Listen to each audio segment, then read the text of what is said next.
Welcome to your free masterclass on 15 pounds down. I am going to teach you the most cutting edge research on how to lose weight. I'm also going to teach you the best coaching practice available through the Life Coach School. Me, Claire Wells, your causal weight loss coach. I'm going to teach you the concepts on how to manage your emotions so that you stop eating them, how to be in control of your mind, to think those thoughts that will get you feeling like you can lose weight and you know what to do and you're willing to follow through with the plan we create for you, which you create for yourself. You are intelligent. You know what your body needs. Right now, your hormones have kind of got you out of whack, and so you're overeating. The reason our hormones have us out of whack is because of what we're eating and how often we're eating. Now, the man-made substances of flour and sugar are super concentrated, super sweet, and they create this dopamine hit in our brain when we consume them. It's like a happy hormone, right? So anytime we eat something really yummy, we hit that dopamine receptor in our brain, and our brain is like, that is really important. I want more of that. So then we crave it. And because whenever we eat sugar and white flour, it increases our insulin levels. And when insulin is high, the good hormone that tells us when we're full, leptin, is not able to function correctly. So since we're eating these artificially dense and sweet foods and our leptin is too low to tell us when to stop eating, it makes us hungry all the time. And so we feel like we're hungry, even though we have pounds packed on our body, right? If you were to look at a person who's overweight and they tell you, well, I don't know what's the problem. Like, I'm hungry all the time. I must need food, right? My body wouldn't lie to me. Your body is whacked out. So it's not working its best. We're going to get you there. Okay. So I want you to be open to the idea that there is a way to eat that you haven't figured out yet that is going to be better for your body. And also that there is a way to think and a way to feel that will help you be successful in your weight loss and wellness journey. So let's get started. First, I want you to figure out why you are where you're at. What is your weight? Your weight is the result of your actions, what you're eating, when you're eating. And your actions are the result of your feelings, right? If you're feeling hungry, if you're feeling desire, if you're feeling anxious, if you're feeling worried or angry, right? Or even if you're not feeling at all, right? You're trying to be avoidant of your feelings. And those feelings come from thoughts you're thinking. And the thoughts you're thinking are actually your choice about what's going on in your life. A lot of us think that we're at the effect of everything happening to us. But all the things that happen in our lives or that are a fact in our lives are just a neutral thing. Now, these neutral things, you might be like, hey, now 200 pounds is not neutral, like that's overweight. Well, 200 is just a number. To somebody who is 400 pounds, 200 would be like a celebration. So that's what I mean when I say it's neutral. The circumstances and events in our lives are neutral, which means they could be interpreted many different ways. So, how we choose to interpret everything that happens in our lives or everything that is happening determines how we think and feel. And so the results you're getting right now come from your thinking. So get out a piece of paper and come with me while I teach you how to use the model, which is my number one tool in helping to coach you to change your life, to change your weight. Okay. So for me, here's the word model. And this is the current model. This is what's currently happening in your brain and in your life. Now, for me, this is back when I weighed 165. So I put 165 here. And when I learned about this technique, I was thinking, this is so hard, right? Actually, this is before I learned about this because this was before for me, not my current. So what are you currently thinking that's making you 165? For me, I was thinking this is so hard, right? I would exercise and exercise. Sometimes I'd exercise 2+ hours a day and I'd get so hungry and I'd eat more, right? I'd exercise more and eat more. And then I just never could lose the weight. Like my body never was able to consume all the calories I was putting in it. And that was really frustrating. I was like, well, what am I supposed to do? Like exercise and eating, it's like pointless. It's not working. I'm not losing the weight. And so I felt very frustrated because I was thinking, this is so hard. Like I've been trying for so many years. It's so hard. And when I'm feeling frustrated like that, then I started trying to cut back on eating, right? And so I would like decrease my calorie intake, but then I could only manage that for a few days or weeks. And then I would go back to eating more because it wasn't sustainable. So I would keep trying. It's like banging my head against the wall, like doing the same thing over and over, right? And I would overeat because I'd be over hungry and I would over desire the food. And while that was all happening, I kept struggling. That was the result I was creating. Now for you, I want you to go step by step in this model and create your current model. How much do you weigh? Put that number right there under the circumstance for you. That's your circumstance. It's the fact of your life, how much you weigh. The next thing I want you to write down is the thought you think about that number. Maybe it's 180, maybe it's 225. Doesn't really matter. What matters is the thought you have about it. Maybe you think I'm so fat. Maybe you think I am a slob. Maybe you think I'm never going to lose this weight. Maybe you think diets don't work for me. Whatever it is you're thinking about that number, I want you to put in your thought line. Now, it needs to be one phrase, not all three of them. This is so hard. I'm never going to get it. Like, I'm so fat.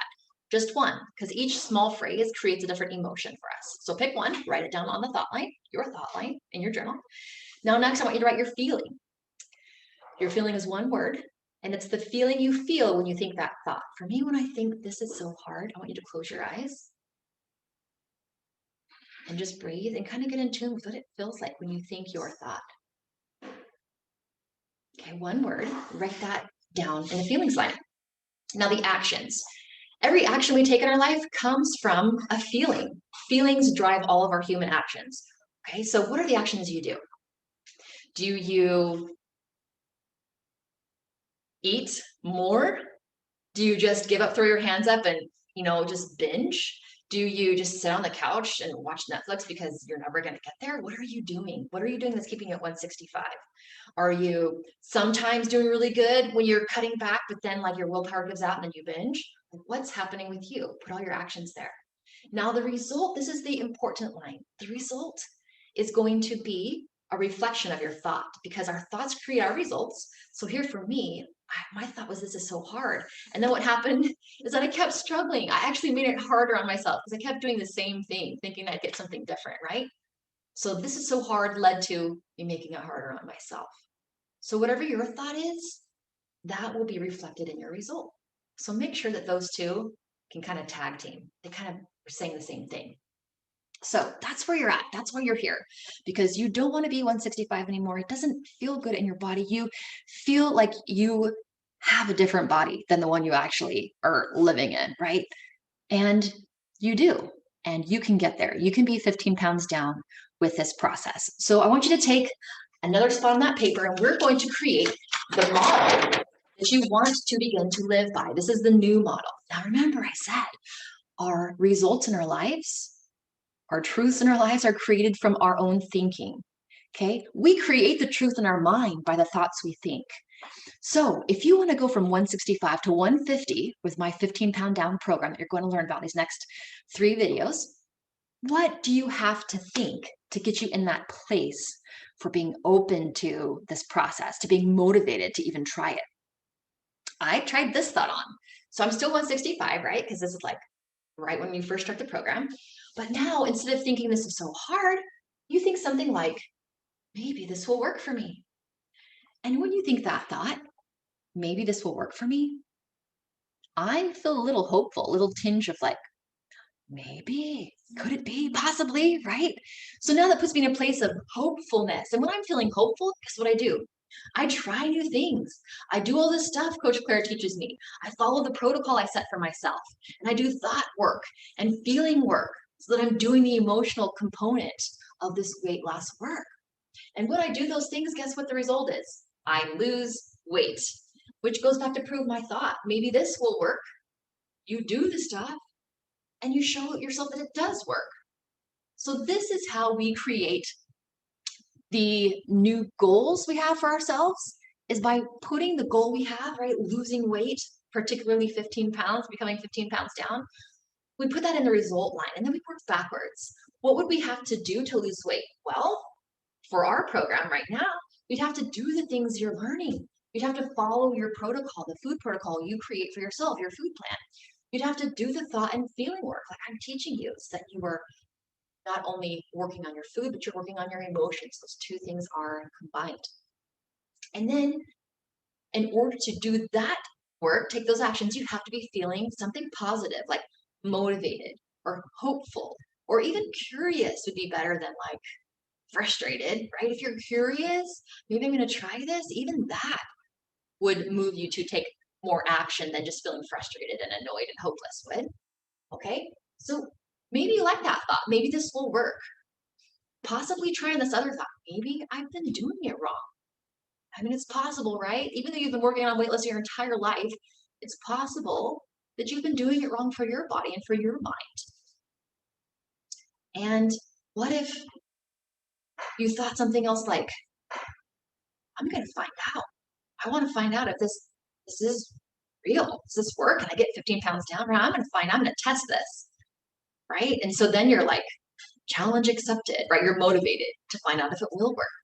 So just take a second right now and kind of drop into that feeling you want to create. For me, I liked hopeful. Maybe you want committed or you want focused. What would you have to think to feel that? Maybe this will work. I'm committed to trying this. Maybe I've been doing it wrong. This could be the thing that works for me. Any of those thoughts, okay? So now you've got this new thought to work on. And whenever you see that old thought come back from the previous model, your current model that you're believing, that thought, this is so hard, or I'm so fat, or I'm so overweight, I'm never going to lose. This is going to take me so long, right? All of those thoughts that come to our mind, I want you to start flagging them. And when you see them, I want you to kind of be the watcher of your mind, like almost like you're standing above your mind with a butterfly net and you're catching those thoughts. Start paying attention for them and grabbing them and be like, oh, there's that thought. I'm thinking it's so hard and I can't lose weight again. When I think that, it actually makes me not lose weight, and it makes me make it harder on me to lose weight, right? Because our negative thoughts create negative results. I know I believe that, but I'm going to practice believing this new thought, which is this thought right here. This is the conversation you're having in your head. I'm practicing believing maybe this will work. So anytime you have that negative thought, this is so hard, I can't lose weight, practice that thought instead. Maybe this will work for me, and you will create a different emotion in the moment. Every day we're going to do thought work, and there will be more thoughts that pop up as you go through this process. And those negative ones have to be addressed, and that will be our emotional work that we do. You also have to commit to eating a way that will help you to lose weight, that will take you from being a sugar burner, which is just burning the calories that you're consuming each day, to being a fat burner, which is your body consuming the fat off of your own body fat, off of your own body fat. That's how you lose weight. Because if your body's burning your body's own body fat, gonna lose fat. And that's what we all want to do here. We're 15 pounds down. So, sounds simple, Claire. Tried this so many times in different ways. Why is this time going to be different? Well, because I know that there are obstacles. And we want to see what those obstacles are and create strategies for each of the obstacles that you can think about that are going to make it harder for you to lose the weight if you don't address. I came up with some I want to share with you, and I want you to be willing to write down any and all of the ones that come to your mind, if there's any different from the ones, and there should be, because we're all different people with different struggles and different obstacles. Obstacle number 1. I told you you'd have to be willing to become a fat burner instead of a sugar burner. So fat burners don't eat flours or sugar. Now, I know, again, this is like being an addict and somebody taking the cocaine or the marijuana away. Like, you're gonna reel, you're gonna fight, you're gonna want to hold on to like, that's so fringy. Only weird people don't eat sugar and flour. Nobody can do that. Only the super willpowered can do that. I'm just not willpowered, right? You can have all of these thoughts that come up. And so that's a major obstacle. If you're going to continue to eat flour and sugar daily, it's going to be an obstacle for you to get 15 pounds down in any short amount of time. Now, I do want to assure you that you don't have to cut out flour and sugar indefinitely. Once we clear your body, and once you're able to clear your body of the effects of the hormone imbalance that occurs because of your eating those foods, you will be able to slowly and plan 24 hours in advance a time where you will consume that stuff. Maybe there's a birthday party, or it's your birthday party and you want to have a piece of cake. But instead of just reacting to the desire and the urge we have for sugar, we're going to plan that. And it's a way different experience you're not then at the effect of that urge calling you to eat that thing. You are planning it and you're in control. That's one of the ways that we gain power over food forever, is by planning the times that we are going to eat flour or sugar. So you can have it anytime you want. You are an adult. But if you eat it more often and you react to those urges, getting 15 pounds down is going to be a lot harder for you. But this is something that you can work on, and I have a further video to describe how to overcome an urge, how to allow an urge to be there without getting up and grabbing that food and scarfing it down like you feel powerless against stopping, right?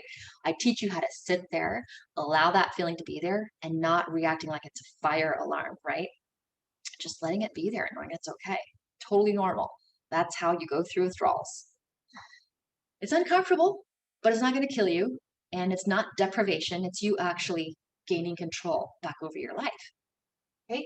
So cutting out flour and sugar, and your strategy is create an exception plan, like I talked about. Like at first, maybe you just have sugar one time a week, but you plan it. Talk more about that exception plan. Obstacle number 2, having healthy options at home. Maybe you're not used to cooking at home. Maybe you eat out a ton. So you might say the problem is that I eat out every meal. Now, that can be an obstacle, but you can also overcome it. What's your strategy? What are the places you can eat that will have the foods on your food plan? And how can you eat at a place and maybe have them tweak certain dishes so that you're not getting the bun or whatever it is you're doing to cut out the white flour and sugar from your meals? All you need to do is create a strategy to overcome that. Now, if you are eating from home and you want to have those healthy foods for you at home, maybe you cook a couple meals a week. That's my strategy, right? You make weekly shopping lists and you buy the groceries. And that way, maybe you make 1 or 2 big meals that you then put into leftovers so that you have those meals ready for you. So definitely having the food in the house or knowing the restaurants you can go to that will follow your plan, okay? Another obstacle you might come up against is other people around me are eating and I'm feeling left out, right? Like I want the food that everybody else is eating. Now, that is an obstacle, right? Because now you're fighting against this desire that you've learned through social conditioning that food is part of the fun, it's part of the experience. And if you're not including yourself in it, you're being weird and you're not part of the group. So that's an obstacle because we all want to feel like we're included and we're not weird, we're not fringy, we don't have to do something crazy, right, to actually have a healthy body.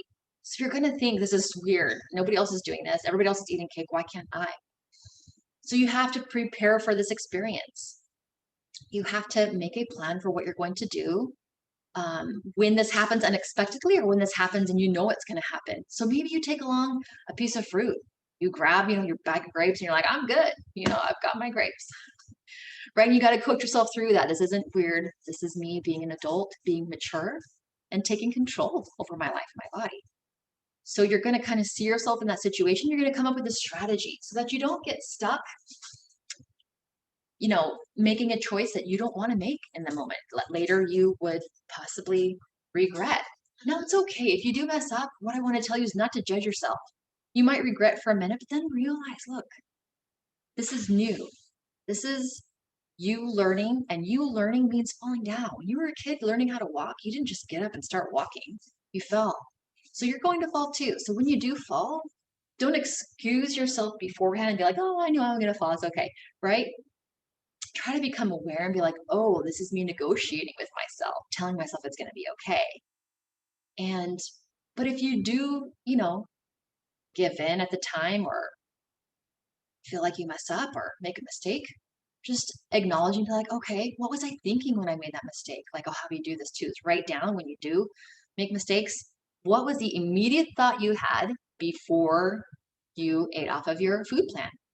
Because that thought is going to be your trigger thought. And that's a thought, a sneaky little thought that gets in your brain that you think is true, you think totally justifies what you're doing, but it's just an optional thought. And it's an optional thought that makes you not follow your plan and not get to your goals. So then you want to be aware of what those thoughts are and try to catch them earlier next time. Okay, so I know that was fast, but this is a whirlwind fast 3-class 15 pounds down. So now you know why you are where you are, where you are, how you're going to start moving in the right direction to become 15 pounds down. You are going to next brainstorm all the obstacles that you could face, put them on the piece of paper, and then come up with your own strategies. You can use mine, and you can also add to this list. The more obstacles / strategies you come up with, the more successful you will be. And each time you make a misstep, take the opportunity to sit down and add that obstacle and a strategy to overcome that for next time. All we want to do is make the incremental steps in the right direction. Eventually, it's easier and easier. I can help you through that. If you have any questions, feel free to email me, Claire@coachingwithclaire.com, and I will get back to you and let you know what I think you could implement to help make this easier for you. Okay, so glad you're here. Go ahead, finish up, and then work on lesson number 2 next. Can't wait to talk more with you.